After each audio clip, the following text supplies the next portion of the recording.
Leitura diária da Bíblia. Hoje, dia 16 de junho de 2024, iremos ler os capítulos 5 a 9 de Jó. Capítulo 5. Clame se quiser, mas quem o ouvirá? Para qual dos seres celestes você se voltará? O ressentimento mata o insensato e a inveja destrói o tolo. Eu mesmo já vi um insensato lançar raízes, mas de repente a sua casa foi amaldiçoada. Seus filhos longe estão de desfrutar segurança. Maltratados nos tribunais, não há quem os defenda. Os famintos devoram a sua colheita, tirando-a até do meio dos espinhos. E os sedentos sugam a sua riqueza. Pois o sofrimento não brota do pó, e as dificuldades não nascem do chão. No entanto, o homem nasce para as dificuldades tão certamente como as fagulhas voam para cima. Mas se fosse comigo, eu apelaria para Deus. Apresentaria a Ele a minha causa. Ele realiza maravilhas insondáveis, milagres que não se podem contar. Derrama chuva sobre a terra e envia água sobre os campos. Os humildes Ele exalta e traz os que pranteiam a um lugar de segurança. Ele frustra os planos dos astutos para que fracassem as mãos deles. Apanha os sábios na astúcia deles, e as maquinações dos astutos são malogradas por sua precipitação. As trevas vêm sobre eles em pleno dia. Ao meio-dia eles tateiam como se fosse noite. Ele salva o oprimido da espada que trazem na boca. Salva-o das garras dos poderosos. Por isso os pobres têm esperança, e a injustiça cala a própria boca. Como é feliz o homem a quem Deus corrige. Portanto, não despreze a disciplina do Todo-Poderoso, pois ele fere, mas trata do ferido. Ele machuca, mas as suas mãos também curam. De 6 desgraças ele o livrará. Em 7 delas você nada sofrerá. Na fome ele o livrará da morte, e na guerra o livrará do golpe da espada.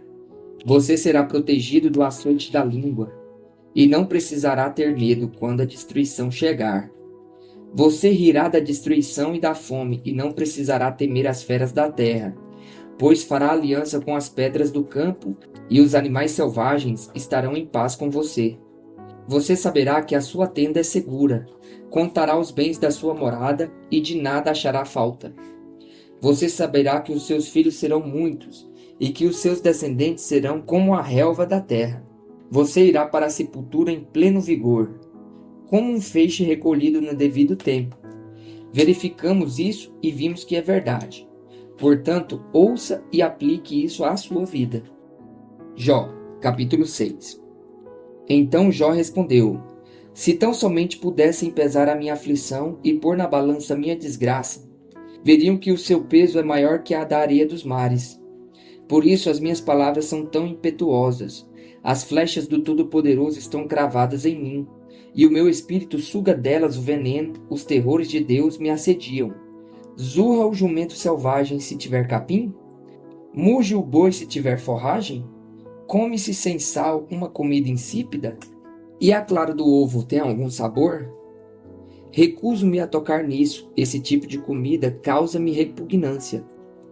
Se tão somente fosse atendido o meu pedido, se Deus me concedesse o meu desejo, se Deus se dispusesse a esmagar-me, a soltar a mão protetora e eliminar-me, pois eu ainda teria o consolo, minha alegria em meio à dor implacável de não ter negado as palavras do santo.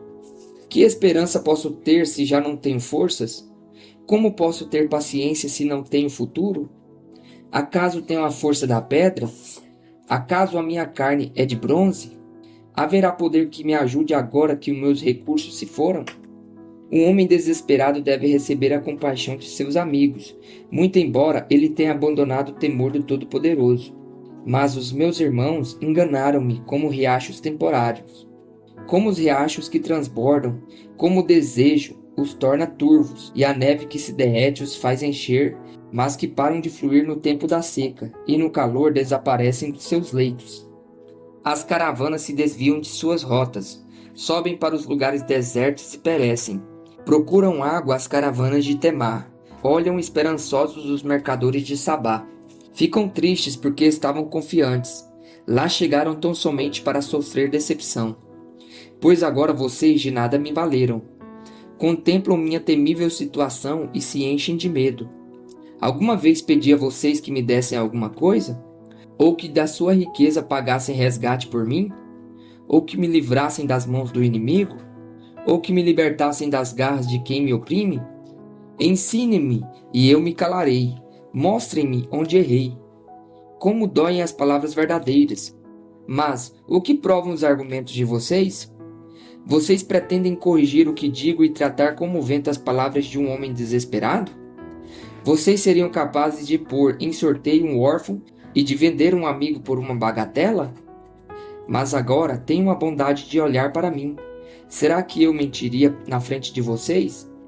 Reconsiderem a questão, não sejam injustos, tornem a analisá-la, pois a minha integridade está em jogo. Há alguma iniquidade em meus lábios? Será que a minha boca não consegue discernir a maldade? Capítulo 7. Não é pesado o labor do homem na terra? Seus dias não são como os de um assalariado? Como o escravo que anseia pelas sobras do entardecer, ou como um assalariado que espera ansioso pelo pagamento, assim me deram meses de ilusão e noites de desgraça me foram destinadas. Quando me deito, fico pensando, quanto vai demorar para me levantar?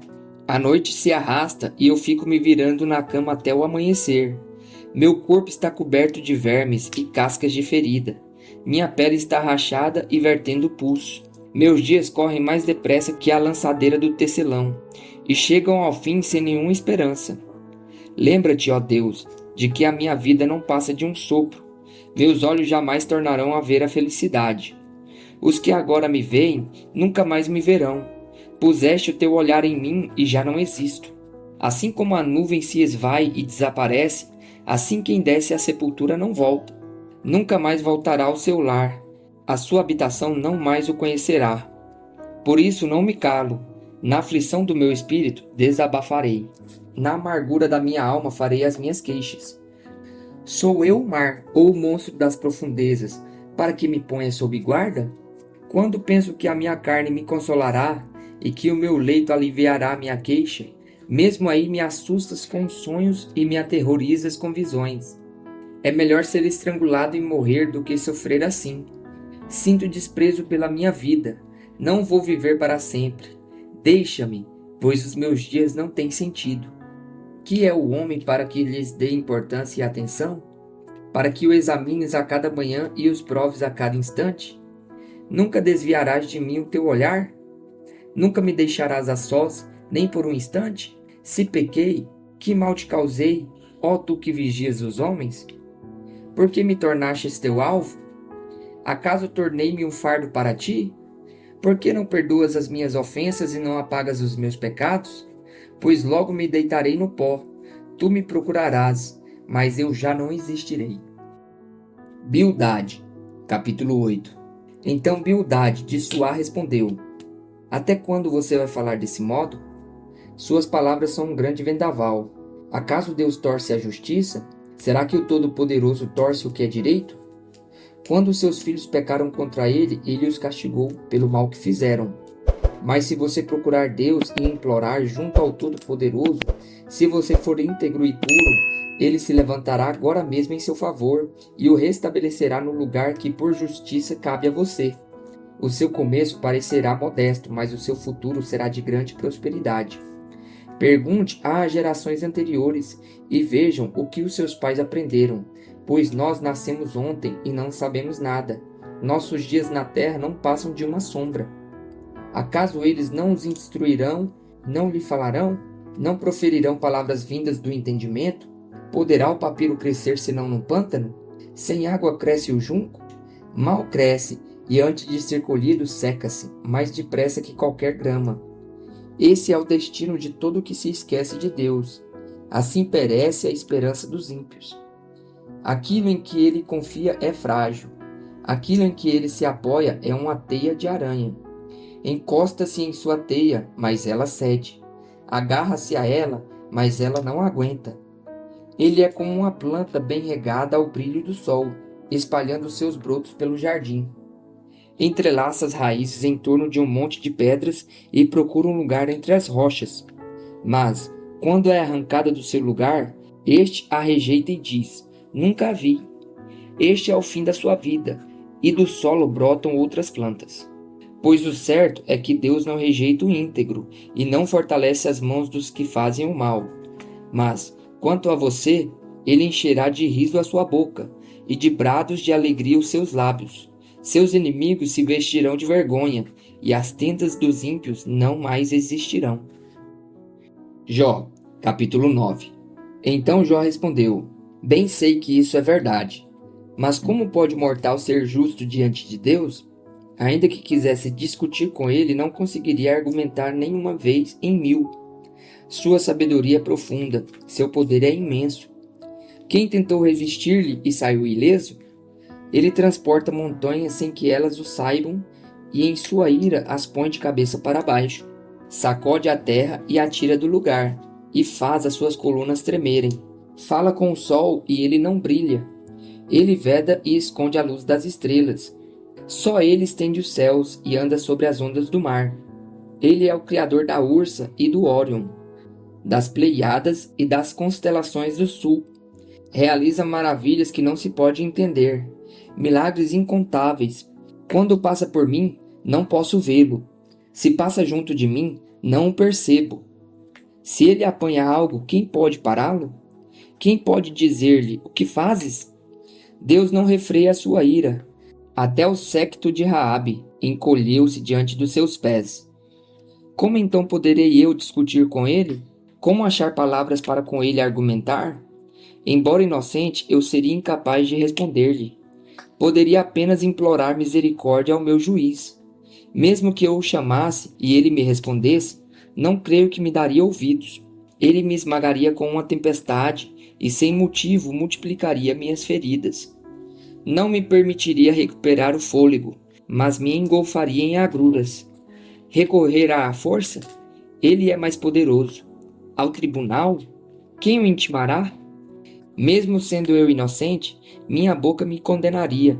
Se eu fosse íntegro, ela me declararia culpado. Conquanto eu seja íntegro, já não me importo comigo. Desprezo a minha própria vida. É tudo a mesma coisa. Por isso digo: ele destrói tanto o íntegro quanto o ímpio. Quando um flagelo causa morte repentina, ele zomba do desespero dos inocentes. Quando um país cai nas mãos dos ímpios, ele venda os olhos dos seus juízes. Se não é ele, quem é então? Meus dias correm mais velozes que um atleta. Eles voam sem um vislumbre de alegria. Passam como barcos de papiro, como águias que mergulham sobre as presas. Se eu disser: vou esquecer a minha queixa, vou mudar o meu semblante e sorrir, ainda assim me apavoro com todos os meus sofrimentos, pois sei que não me considerarás inocente. Uma vez que já fui considerado culpado, por que deveria eu lutar em vão? Mesmo que eu me lavasse com sabão e limpasse as minhas mãos com soda de lavandeira, tu me atirarias num poço de lodo, para que até as minhas roupas me detestassem. Ele não é homem como eu, para que eu lhe responda e nos enfrentemos em juízo. Se tão somente houvesse alguém para servir de árbitro entre nós, para impor as mãos sobre nós dois, alguém que afastasse de mim a vara de Deus, para que o seu terror não mais me assustasse, então eu falaria sem medo, mas não é esse o caso.